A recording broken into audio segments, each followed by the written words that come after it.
দেবারাই বিলে দাঁড়িয়ে আছি। এই বিল আমাকে প্রচলিতই মুগ্ধ করে। এই বিলে আসা যাওয়া করতে করতে আমার মাথায় একটা গল্প লেখার আইডিয়া চলে আসে, এমনকি আমি গল্পটা লিখে ফেলি। গল্পটির নাম হলো গল্পের পদাবলী এবং কবিযুগল। এই গল্পের পদাবলী ও কবিযুগল নামকরণ করার পেছনের কারণ হলো মূলত এই গল্পটা কাব্যিক ধাঁচে লেখা, যাকে পদাবলী নামকরণ করাটাই আমার কাছে খুব বেশি উপযুক্ত মনে হয়েছে। এবং কবিযুগল বলতে এখানে প্রায়ই কিন্তু আমাদের অঞ্চলের কবি সাহিত্যিকরা এদিকে আসা যাওয়া করেন, মূলত তার উপর ভিত্তি করেই কিন্তু কবিযুগল নামটা করা। এখানে এই গল্পের মধ্যে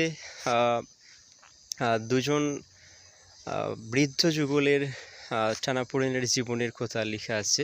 তারা কিভাবে সংগ্রাম করে তাদের জীবনকে অতিবাহিত করে, তারপর কবিযুগলের জীবনটা কিভাবে যেমন হতাশায় দুর্দশায় সংগ্রামের সহিত তারা কাটায়, কীভাবে এই প্রকৃতির সাথে একাকার হয়ে যায় প্রতিনিয়ত, এই বিষয়গুলো নিয়েই কিন্তু এই গল্পগুলো লেখা।